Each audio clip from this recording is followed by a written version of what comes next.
기본적인 어떤 우리 원장님에 대한 에피소드를 잠깐 들어봤고요. 이제 본격적으로 오늘의 주제, 고등학생에게 요구되는 국어 학습 능력에 대해서 본격적으로 한번 토크를 나누어 보도록 하겠습니다.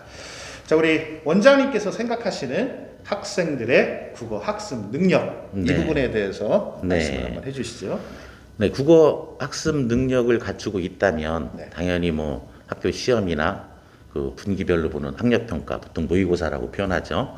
그리고 마지막에 보는 수능, 여기까지 원하는 결과를 얻을 수 있겠죠. 그때 그것의 그 국어 학습 능력보다 전제가 되는 것은 국어 과목의 전반적인 체계와 원리를 이해를 해야 되거든요. 근데 순서를 제가 여기서 먼저 그 학습 능력을 얘기하는 것은 이와 같은 능력이 있어야지만이 국어의 체계와 본질을 이해하면서 학습할 수 있기 때문에 이 얘기를 먼저 하고 싶었던 거고요. 그 국어 학습 능력은 저는 뭐 여러 가지가 있겠지만 큰 틀 속에서 얘기하면 세 가지로 집약을 해서 얘기를 합니다. 그럼 이제 오늘 본격적인 주제에 대한 어떤 이 강론으로 가면은 세 가지 부분을 이제 말씀하신다는 거죠? 그렇습니다. 세 가지. 근데 국어 올바른, 그러니까 고등학생들에게 요구되는 국어 학습 능력인데 그 국어 학습 능력 이전에 먼저 이제 알아둬야 될 부분들, 그게 돼야만, 전제가 돼야만 올바른 이제 국어 학습 능력이 향상된다, 이런 부분이 되네요. 그럼 이제 그 세 가지 중에서 먼저 이제 첫 번째 말씀을 해주시겠네요. 첫 번째는 무엇보다 중요한 게 뭐냐면은 그 아이들이 공부하는 그 과목들, 모든 과목들 학습 내용은요, 다들 아시겠지만 교육부에서 교육과정의 틀 속에서 그 제시를 합니다. 그래서 국어 과목에 해당되는 교육과정 전체 틀과 거기서 학습할 내용, 그것에 대한 이해가 가장 기본적인 능력이라고 저는 생각합니다. 왜냐하면 학교 시험도 마찬가지로 그 학기 때 공부한 국어 관련 과목에 대한 내용을 가지고 문제를 출제하고 수능 문제도 전반적인 국어 체계 속에서 출제를 하거든요. 그래서 교육과정을 모르고 국어 공부를 한다는 건 어불성설이기 때문에 가장 기본이 되는 건 그 교육과정에 대한 그 이해라고 생각합니다. 그리고 현행 교육과정, 중학생이나 고등학생이나 공부하고 있는 교육과정은 그 나름대로 이제 그 이름을 붙이거든요. 지금 진행되고 있는 건 2015 개편 교육과정이라고 하거든요. 그리고 그 교육과정에 따른 이제 수능으로 얘기한다면 작년도죠. 2022년 수능에서 처음으로 그 교육과정에 따른 뭐 국어 과목도 그렇고 영어 과목도 그렇지 않습니까? 그렇게 그 수능도 진행되고 있습니다. 그래서 뭐 반복된 얘기지만은 가장 중요한 기본적이고 기초적인 능력은 교육과정을 이해하고 거기에 따른 학습 내용을 받아들일 수 있는 능력, 그게 첫 번째라고 생각합니다. 그러니까 교육 과정에 대한 본질적인 이해, 전반적인 체계에 대한 이해, 그거를 먼저 선행으로 알고 난 다음에 그 다음에 이제 실천 학습으로 가야 된다. 어떤 그런 의미가 되겠네요. 맞습니다. 그러면 선생님께서 이제 첫 번째 아이들께 뭐 예비 고1이 됐든 고2가 됐든 처음으로 오는 학생들한테는 이제 이런 교육 과정에 대한 그런 어떤 선 이해 학습 강의도 있으시겠네요, 그렇죠? 네, 그렇습니다. 처음 그 개강을 하는 날 오리엔테이션 방식으로 이런 얘기들을 먼저 언급을 해줘요. 그거를 그냥 말하면 어렵기 좀 받아들이는데 껄끄러워서 어떤 식으로 얘기하냐면 내가 니들에게 뭘 해줘야 되니? 다시 말해서 선생님의 역할이 뭐라고 생각하니? 하면서 이제 접근을 해서 이런 설명들을 해주고 있죠. 그러니까 이런 선생님이 어떤 그 본인만의 그런 커리큘럼이잖아요, 사실은. 그렇죠? 근데 이런 그 커리큘럼을 갖고 강의를 하시는 분들이 많지가 않죠. 거의 뭐 없다고 저는 생각을 하고. 근데 이 말씀이 되게 중요한 게요. 그러니까 저는 이제 후배 강사들이 있을 거 아니에요. 이제 뭐 20대들. 20대나 뭐 30대 네. 젊은 선생님들이 아니 지금 투쌤 하시는 그 선생님도 후배시니까 그분한테도 그럼 그렇게 아니 그분은 이미 나이가 많잖아요. 아니 후배가 나이가 많다고 그러면은 본인은 어떻게 되는 거예요? 그러니까 제가 말씀드린 건 20대, 20대? 20대나 30대에 비해서는 많은 거지. 뭐 당연히 뭐 그죠? 이제 좀 초년병들이나 이런 분들이 이 말 만에 혹시 이걸 듣는 분이 계신다면 참고를 하셔야 되죠. 아, 이건 100% 참고해야죠. 가장 중요한 거거든요. 그러니까 그런 거거든요. 저도 이제 어느덧 이제 뭐 중견 뭐 강사가 됐잖아요. 중견 원장이 됐고 선배님보다는 후배들이 더 많은데 정말 그 국어가 됐든 수학이 됐든 영어가 됐든 뭐 과학이 됐든 사회탐구가 됐든 뭐 입시가 됐든 그냥 대나가나 가르치는 선생님들이 많잖아요. 그렇죠. 속된 말로 대나가나 그냥 막 가르치는. 예, 근데 이제 지금 원장님이 말씀하신 것처럼 국어에 대한 어떤 본질적인 그런 이해, 전반적인 체계, 교육 과정이 어떻게 되어 있는지 그래야만 우리 아이들한테 뭐를 가르쳐야 될지 뼈대가 나오잖아요. 근데 그거를 모른 채 그냥 대나가나만 가르치는 그런 부분은 좀 지양해야 되겠다는. 그렇죠. 예. 이게 조금만 찾아보면은 사실 교육부에서는 이제 출제 매뉴얼이라든가 그렇죠. 네. 이런 것들 나오잖아요. 그러니까 네. 교육 과정이라는 거와는 별개로 어차피 평가원에서 출제를 하잖아요, 수능은. 네. 사실은 과목별로 매뉴얼이 있지 않습니까? 맞습니다. 네. 그거에 대해서 영어 부분에서는 그 네. 부분에 대해서 원장님처럼 아주 철저하게 고민하고 연구하는 선생님이 이제 송프로 선생님이시죠. 아, 예. 과찬이십니다. 오늘은 제 자리가 아니니까. 예. 그러면 이제 첫 번째로 국어 교육 과정과 교육 내용에 대한 이해의 중요성을 이제 말씀을 해주셨고, 네. 그러면 이제 두 번째로 강조하시고 싶은 그런 말씀은 어떤 부분인가요? 네. 두 번째 학생에게 필요한 이제 국어 학습 능력이라고 하면은요. 네. 아무래도 네. 송프로님이 같은 언어 관련된 영어 과목을 하시니까 더 잘 아실 거라고 생각이 드는데요. 네. 영어 학생들이 영어 문제를 접하고 풀 때 네. 가장 기본적이고 중요한 능력은 어떤 건가요? 아, 문제를 풀 때요. 네네. 영어 학습을 하고 문제 풀고 할 때. 영어는 네. 일단 영어는 아까 말씀하신 대로 그 네. 교육 과정에 대한 이해, 네. 또 수능 출제 원리에 대한 이해가 필요하고 네. 두 번째로 필요한 것이 사실은 이제 독해가 대부분을 차지하잖아요. 그러니까 네. 영어는 사실은 어휘력이 먼저고요. 예. 예, 그 다음이 독해력인데 아, 네. 국어는 독해 어차피 어휘는 다 네. 되잖아요. 우리말이니까. 혹시 그렇죠. 국어는 독해력이 아닐까? 예, 맞습니다. 영어 과목에서도 중요한 것처럼 네. 국어 과목에서 가장 중요한 능력이 그 두 번째 능력입니다. 네. 제가 세 가지 능력을 얘기할 때 단계별로 그 첫 번째 단계가 기본적인 단계로서 반드시 해야 되는 게 교육 과정에 대한 이해였다면 두 번째 독해 능력이고 세 번째 또 있거든요. 네. 그런데 세 번째 능력에 비해서 가장 일반적이고 보편적인 측면에서 가장 중요한 게 바로 독해 능력입니다. 왜 그러냐면 국어 과목 속성상 그 출제되는 영역을 보면 독서 부분과 문학 부분은 말할 것도 없습니다. 글을 읽는 능력이 필요하고요. 이제 다른 영역인 화법이나 작문, 문법을 지금 언어라고 부르죠. 그 부수적인 세 가지 분야도 항상 보기가 나옵니다. 보기에 제시문이 들어가 있어요. 그래서 그 본문에 있는 내용을 읽고 이해하지 못한다면 네. 문제를 접근할 수가 없어요. 네. 그래서 그 독해 능력은 가장 기본적인 거고 국어 과목에 있어서 가장 비중을 많이 차지합니다. 그런데 그거를 학생들이나 학부모님이 잘 모르고 계시는 게 문제예요. 그래서 그 독해 능력에 주안점을 두고 뭐 예비 고1부터 고3까지 거기에 포인트를 맞춰서 가야 됩니다. 그리고 그 독해 능력에 대해서 더 자세히 많이 얘기를 해야 되는데 그러면 또 시간이 길어질 것 같아서 그 부분은 다음에 이제 영역별 학습 방법을 얘기할 때 좀 더 자세히 짚어보도록 하겠습니다. 네. 예. 이 말씀은 앞으로 계속 꾸준히 출연해 주신다는 그런 말씀으로 이해하면 되겠죠. 저랑 그 지난번에 닭갈비 먹으면서 구두로 무보수 출연료 없이 장기 계약했어요. 아 그래요? 예. 아유, 예, 반갑습니다.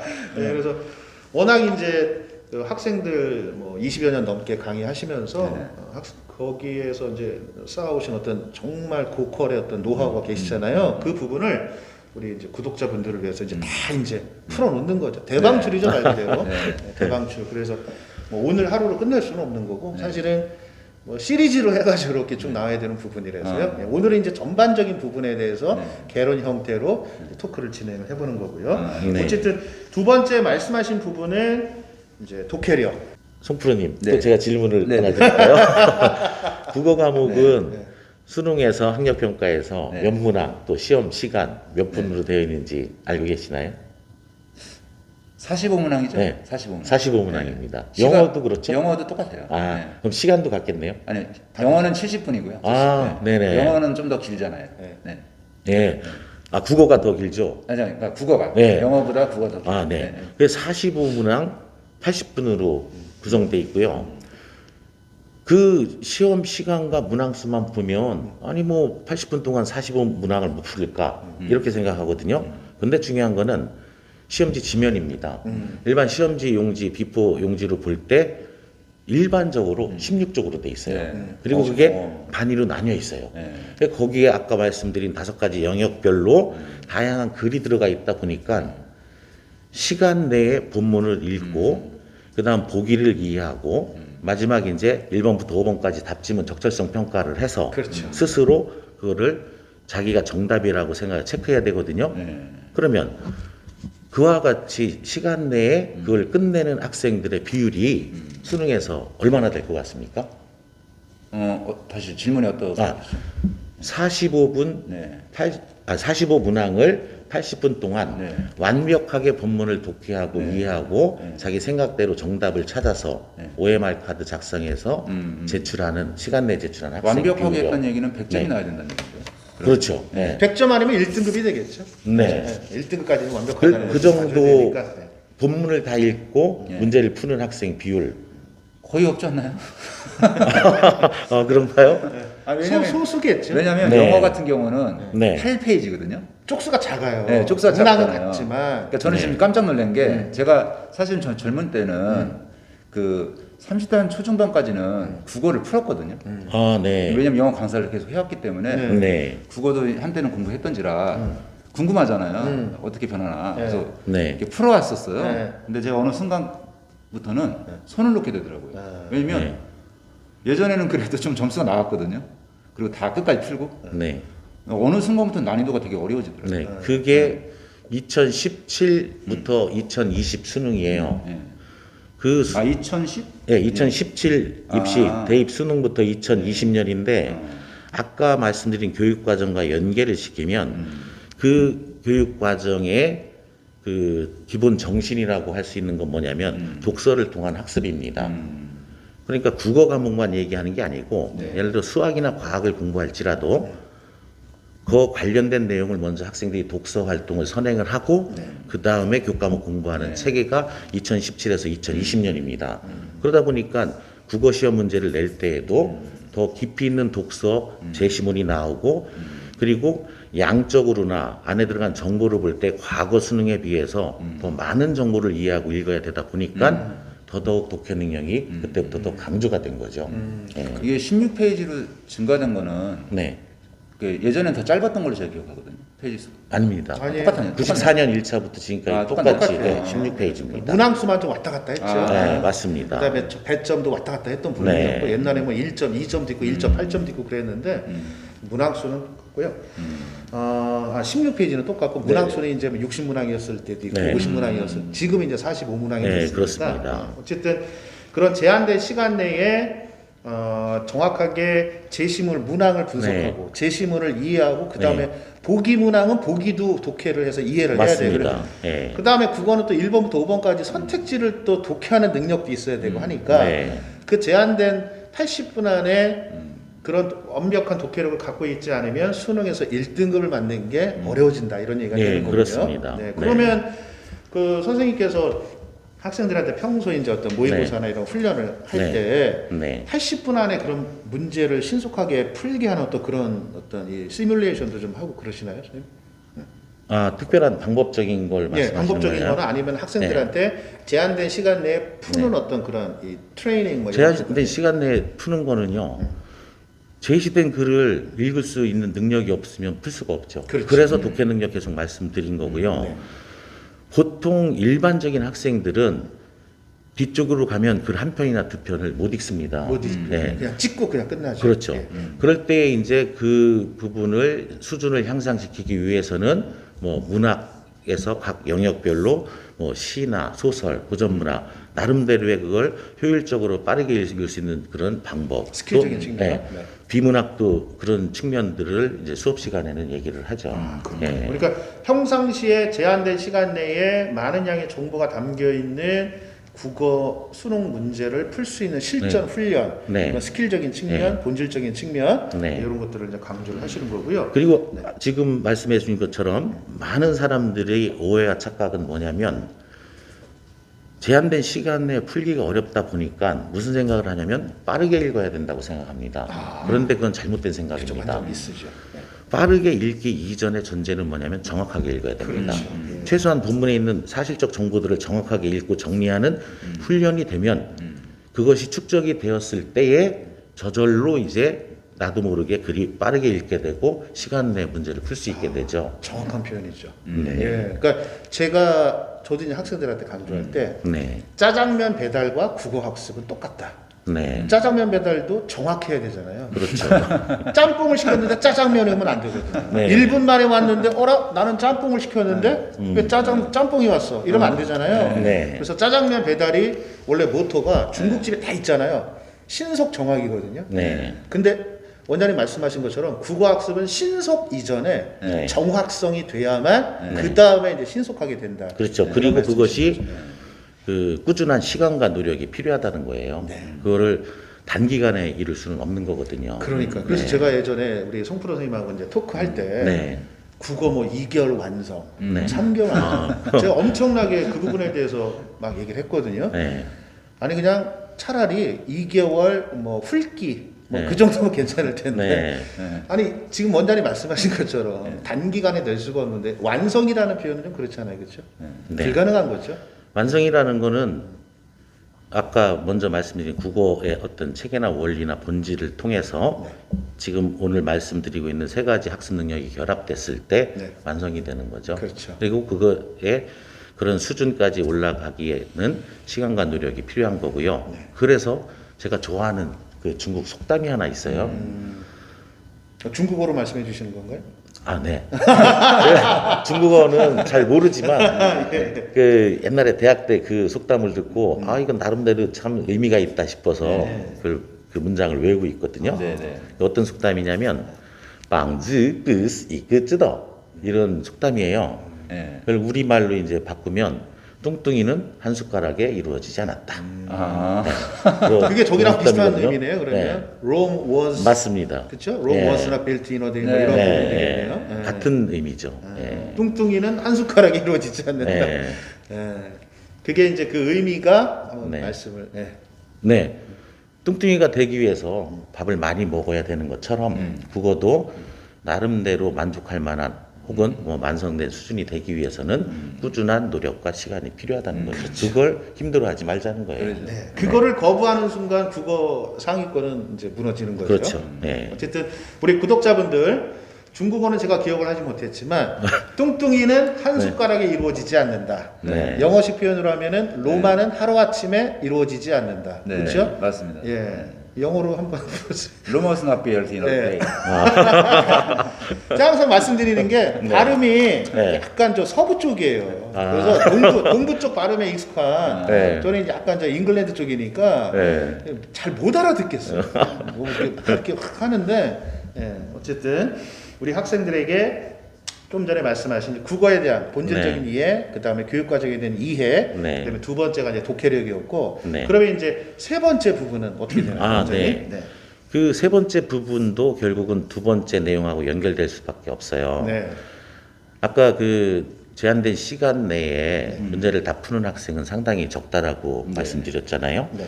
그 전문가들의 예측을 보면 실제 통계 자료가 있는 건 아니에요. 네. 수험생 중에 10% 이내만이 그 제시된 글과 문제, 답지문 다 보고 시간 내 정답 찾는다고 보거든요. 네. 그게 이제 일반적 수능이고요.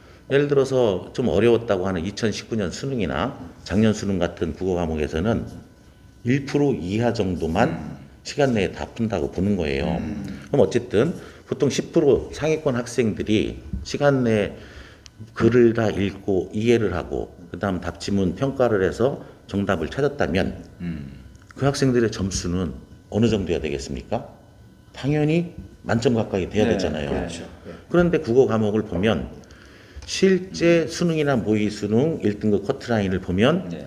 90점 선에서 그 90점 안팎으로 왔다 갔다 합니다. 최근에는 계속 뭐 91, 92 이 정도거든요. 그렇죠. 그런데 또 아까 말씀드린 두 번 수능은 82점이 1등급이에요. 82점만 맞아도 최상위 4%가 된다는 거예요. 그럼 그게 너무 이상하지 않습니까? 그렇죠. 걔네들은 다 본문을 이해했는데 왜 100점이 안 나오냐 이겁니다. 82점이 나오니까. 네, 82점 다 이해했는데. 맞아도 1등급이 되니까 그래서 이제 세 번째 능력이 필요한 거예요.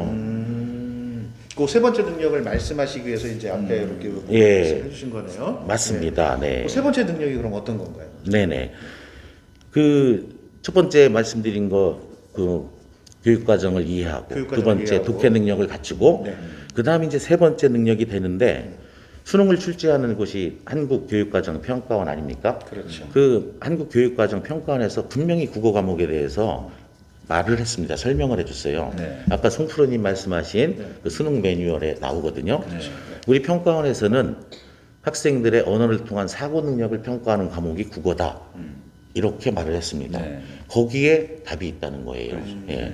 결국은 그 세 번째 능력은 학생들의 사고 능력을 평가합니다. 그래서 사고 능력. 네.